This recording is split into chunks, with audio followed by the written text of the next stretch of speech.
On March 16, 2026, Erik Spoelstra gave Eala a seat inside the Kaseya Center.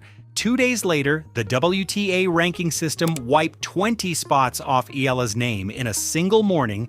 That's not a coincidence, that's the real story. While social media turned this reunion into a feel-good moment between two Filipino icons at the top of their sports, the actual timeline tells something far more calculated and far more pressurized. Miami Heat head coach Erik Spoelstra, the first Asian-American head coach in NBA history to win a championship, didn't invite world number 29 Eala to celebrate. Spoelstra invited Eala during the most mathematically dangerous week of her professional career. And that's where things get complicated. Okay. Nice to meet you. You come through Miami again? Next year.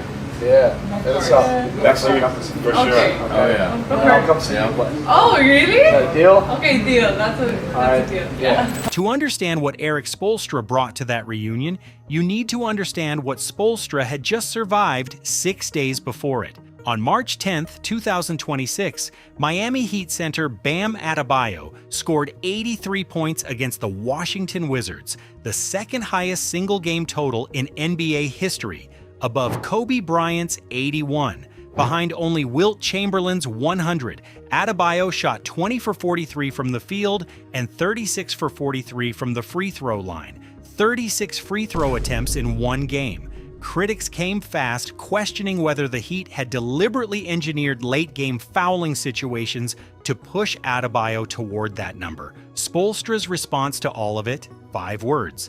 "I apologize to absolutely no one. Period." That was the man walking into the Kaseya Center on March 16th, not a diplomat managing optics, a coach who had just told the entire sporting world in public that when his athletes do something historic, he doesn't retreat, he doesn't explain himself, he doesn't bend. 4 institutions had opinions about Adebayo's performance. Spoelstra had 0 apologies. I haven't been for, I don't know, probably for a handful of years. Oh. Now I have a reason to go. Okay. Yeah. Yeah, Alright, sure. of course. That'd be awesome. Yeah, that would be great. Okay. Nice to meet you. But this relationship didn't start in 2026. It started with a quiet promise made inside that same Kaseya Center 3 years earlier, a promise most people forgot and that Eala never did. March 2023. Eala was 17 years old, ranked outside the world's top 150, and preparing for a first-round match at the Miami Open against Arena Camelia Begu. Eala lost that match. 2-6, 5-7, clean 2-set defeat, no drama. That same week, Erik Spoelstra recorded his 700th career coaching victory, a 127-120 win over the New York Knicks. And Eala was there for it, her very first live NBA game. Spoelstra introduced Eala to Bam Adebayo personally, and then Spoelstra told a teenager ranked outside the top 150 coming off a first-round loss that he'd be watching, that he'd show up. 3 years later, he showed up. Not when things were easy, when things were volatile. That's the actual foundation underneath the 2026 reunion. Not celebrity, not branding strategy. A commitment made in 2023 to a 17-year-old who had just been knocked out in round 1. To understand the crisis of March 2026, you have to understand the miracle of March 2025. 1 year earlier, Eala entered the Miami Open as a wild card, ranked number 140, given a gift entry into a tournament she had no ranking right to be in.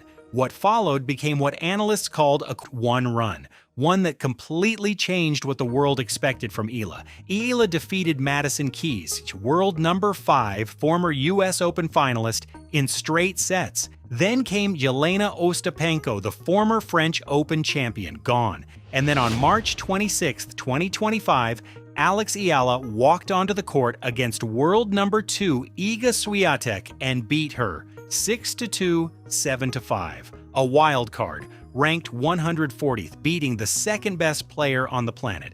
Eala eventually lost in the semifinals to world number 4 Jessica Pegula, 6-7, 7-5, 3-6. But that run earned her 390 ranking points and launched her directly into the WTA Top 100.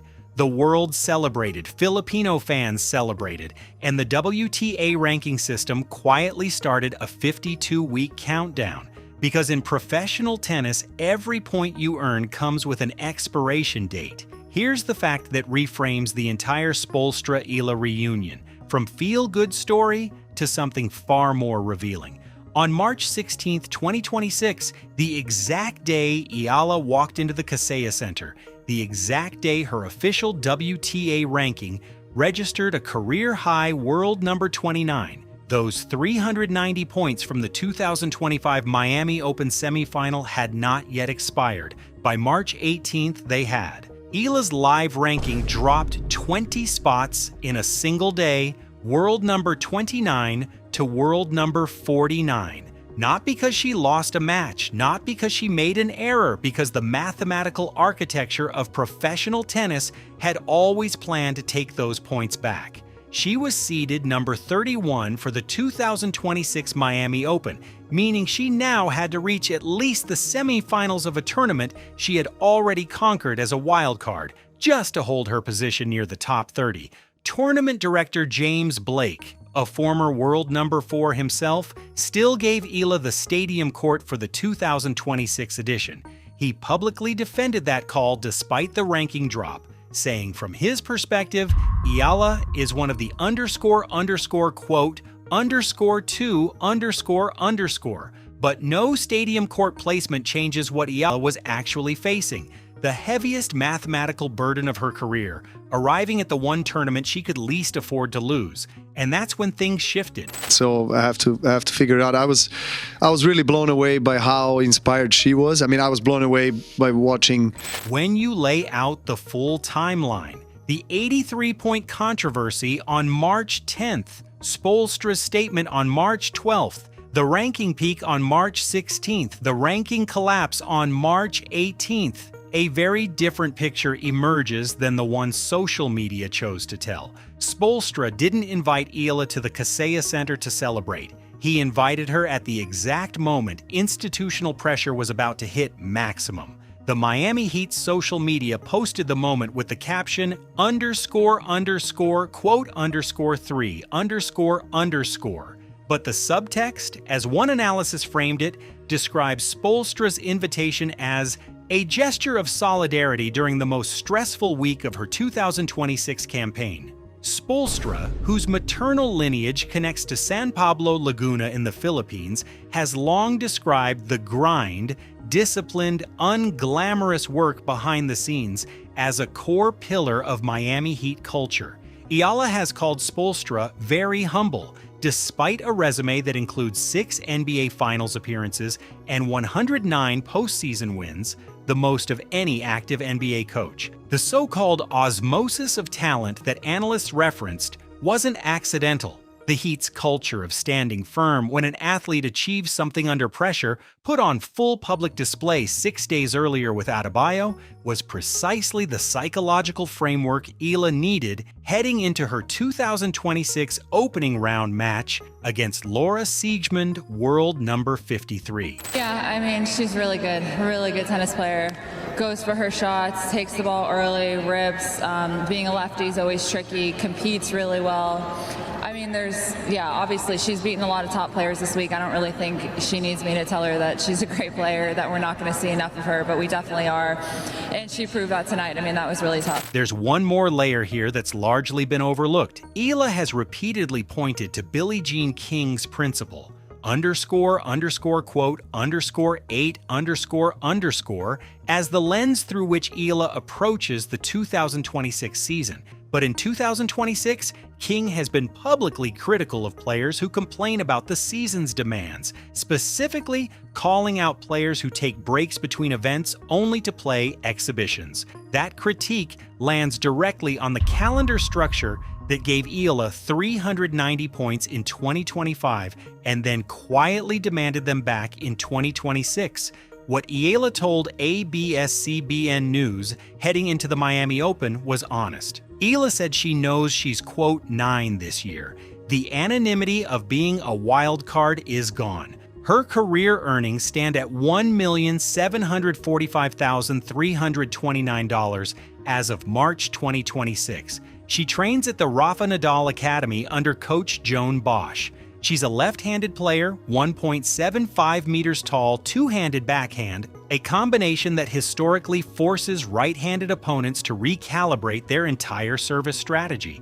None of that makes defending 390 points easier. The reality is, it makes the weight of expectation heavier. The relationship between Erik Spoelstra and Alex Eala isn't what the headline suggested. Spoelstra didn't shock the WTA world with a simple invitation. What Spoelstra actually did was extend the same posture, the same refusal to apologize for achievement under pressure that he had declared publicly just 6 days before. And this time he extended it toward a 20-year-old standing at the edge of a mathematical freefall.